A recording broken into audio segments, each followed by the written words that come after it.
കേരളത്തിലെ രാഷ്ട്രീയ ചരിത്രത്തിൽ എന്നും സജീവമായി ചർച്ച ചെയ്യപ്പെട്ടിട്ടുള്ള ഒന്നാണ് സഭയും രാഷ്ട്രീയവും തമ്മിലുള്ള ബന്ധം. എന്നാൽ പൂഞ്ഞാറിലെ NDA സ്ഥാനാർത്ഥിയായിരുന്ന PC ജോർജ് കത്തോലിക്ക സഭ നേതൃത്വത്തിനെതിരെയും സഭയുടെ മുഖപത്രമായ ദീപികയ്ക്കെതിരെയും നടത്തിയിരിക്കുന്ന പുതിയ പരാമർശങ്ങൾ ഈ ബന്ധത്തിന്റെ എല്ലാ അതിർവരമ്പുകളും ലംഘിക്കുന്നതാണ്. തന്റെ മകൻ ഷോൺ ജോർജിന്റെ നിലപാടുകളെ പിന്തുണച്ചുകൊണ്ടും സഭാ നേതൃത്വത്തെ കടന്നാക്രമിച്ചുകൊണ്ടും ജോർജ് നടത്തിയ പ്രസ്താവനകൾ വരും ദിവസങ്ങളിൽ വലിയ രാഷ്ട്രീയ പ്രത്യാഘാതങ്ങൾ ഉണ്ടാക്കുമെന്നത് ഉറപ്പാണ്. പൂഞ്ഞാർ മണ്ഡലത്തിലെ തിരഞ്ഞെടുപ്പ് പ്രചാരണ വേളയിൽ സഭാ നേതൃത്വം UDFന് അനുകൂലമായ നിലപാട് സ്വീകരിച്ചു എന്നതാണ് PC ജോർജിനെ ചൊടിപ്പിച്ചിരിക്കുന്നത്. കാഞ്ഞിരപ്പള്ളി ബിഷപ്പ് മഠങ്ങളിൽ വിളിച്ച് UDFന് വോട്ട് ചെയ്യാൻ നിർദ്ദേശിച്ചു എന്ന ഗൗരവകരമായ ആരോപണമാണ് ജോർജ് ഉന്നയിക്കുന്നത്. പാരമ്പര്യമായി സഭയോട് ചേർന്ന് നിൽക്കുന്ന കുടുംബം എന്ന നിലയിൽ നിന്ന് മാറി BJP രാഷ്ട്രീയത്തിലേക്ക് എത്തിയ ജോർജിന് സഭയുടെ ഈ നിലപാടിൽ വ്യക്തിപരമായി വലിയ തിരിച്ചടിയാണ് അനുഭവപ്പെടുന്നത്. ഇതിന്റെ തുടർച്ചയായാണ് മകൻ ഷോൺ ജോർജ് ആദ്യം വിമർശനവുമായി രംഗത്തെത്തിയതും.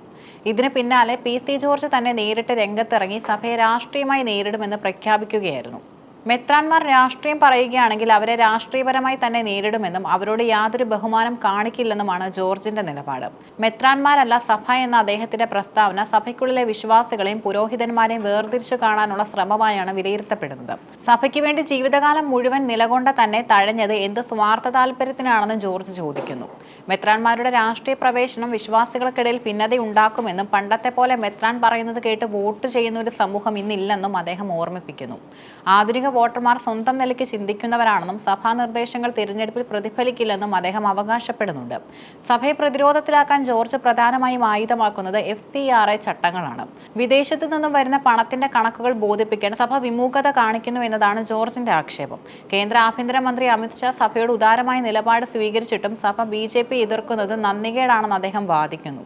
വിദേശ ഫണ്ട് സ്വീകരിക്കുന്നതിൽ സുതാര്യത വേണമെന്ന കേന്ദ്ര നിലപാടിനെ എതിർക്കുന്നവർക്ക് വീട്ടിലിരിക്കാമെന്ന ജോർജിന്റെ പ്രസ്താവന സഭാ സ്ഥാപനങ്ങളോടുള്ള സാമ്പത്തിക സ്രോതസ്സുകൾക്ക് നേരെയുള്ള കേന്ദ്ര നീക്കങ്ങളുടെ സൂചനയായും ചിലർ കണക്കാക്കുന്നു. കത്തോലിക്ക സഭയുടെ മുഖപത്രമായ ദീപികയ്ക്കെതിരെ ജോർജ് രൂക്ഷമായ പരാമർശങ്ങൾ നടത്തി. ദീപിക വായിക്കുന്നവർക്ക് വട്ടാണെന്ന് പറഞ്ഞ ജോർജ് പത്രം സഭയുടെ നിലപാടുകളല്ല മറിച്ച് ചില വ്യക്തികളുടെ രാഷ്ട്രീയമാണ് പ്രചരിപ്പിക്കുന്നതെന്നും ആരോപിച്ചു. ഇതിന് മറുപടിയായി സഭയുടെ മുഖപത്രം പുറത്തുവിട്ട മുഖപ്രസംഗവും ശ്രദ്ധേയമാണ്. ഇന്ത്യൻ രാഷ്ട്രീയത്തെ മതം കൊണ്ട് അളക്കുന്ന സാഹചര്യം മാറണമെന്നും വർഗീയത രാഷ്ട്രീയത്തിന് കലർത്തുന്നത് ജനാധിപത്യത്തിന് ആപത്താണെന്നുമാണ് പത്രം വ്യക്തമാക്കിയത്. വോട്ടെടുപ്പ് കഴിഞ്ഞ സ്ഥിതിക്ക് നവകേരളം കെട്ടിപ്പടുക്കാൻ എല്ലാവരും ഒന്നിക്കണമെന്ന സമാധാനപരമായ ആഹ്വാനമാണ് ദീപിക മുന്നോട്ട് വെച്ചത്. എന്നാൽ ഈ ആഹ്വാനത്തെയും ജോർജ് തള്ളിക്കളയുകയാണ്. PC ജോർജിന്റെ ഈ പ്രസ്താവനകൾ കേരളത്തിലെ ക്രൈസ്തവ വോട്ടുകൾക്കിടയിൽ BJP ഉണ്ടാക്കാൻ ശ്രമിക്കുന്ന സ്വാധീനത്തെ എങ്ങനെ ബാധിക്കുമെന്നതും പ്രധാനമാണ്. BJP കേന്ദ്ര നേതൃത്വം ക്രൈസ്തവ സഭകളുമായി അടുക്കാൻ ശ്രമിക്കുമ്പോൾ ജോർജിനെ പോലൊരു നേതാവ് സഭയെ പരസ്യമായി അധിക്ഷേപിക്കുന്നത് പാർട്ടിക്ക് ഗുണകരമാകുമോ അതോ തിരിച്ചടിയാകുമോ എന്നത് കണ്ടറിയണം. ക്രിസ്ത്യൻ വോട്ടർമാർക്കിടയിൽ വലിയ സ്വാധീനമുള്ള കത്തോലിക്ക സഭയെ പിണക്കുന്നത് തിരഞ്ഞെടുപ്പ് രാഷ്ട്രീയത്തിൽ വലിയ വെല്ലുവിളിയാണ്. എങ്കിലും സഭാ നേതൃത്വത്തിന്റെ രാഷ്ട്രീയ ഇടപെടലുകളിൽ അതൃപ്തിയുള്ള ഒരു വിഭാഗം വിശ്വാസികളെ തന്നോടൊപ്പം നിർത്താൻ ഈ പ്രസ്താവനകളിലൂടെ തനിക്ക് സാധിക്കുമെന്ന് ജോർജ് വിശ്വസിക്കുന്നു. സഭയുടെ അധികാരം വിശ്വാസികളുടെ മേൽ അടിച്ചേൽപ്പിക്കാൻ ശ്രമിച്ചാൽ അത് ചോദ്യം ചെയ്യപ്പെടുമെന്ന ശക്തമായ സന്ദേശമാണ് അദ്ദേഹം നൽകുന്നത്.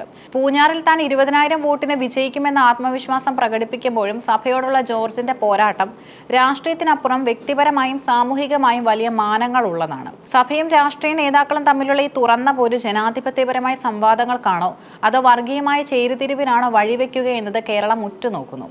സഭാ നേതൃത്വം മാന്യത കാണിക്കണമെന്നും രാഷ്ട്രീയക്കാർ രാഷ്ട്രീയം മാത്രം കൈകാര്യം ചെയ്യണമെന്നുമുള്ള ജോർജിന്റെ നിലപാട് വരും ദിവസങ്ങളിൽ ചർച്ചാ വിഷയമാകും. എന്നാൽ അധിക്ഷേപകരമായ വാക്കുകൾ ഉപയോഗിക്കുന്നത് രാഷ്ട്രീയ മര്യാദയ്ക്ക് നിരക്കാത്തതാണെന്ന വിമർശനവും ശക്തമാണ്. വരാനിരിക്കുന്ന തിരഞ്ഞെടുപ്പ് ഫലം ഈ പോരാട്ടത്തിന്റെ അന്തിമവിധി എന്താകുമെന്ന് തീരുമാനിക്കും.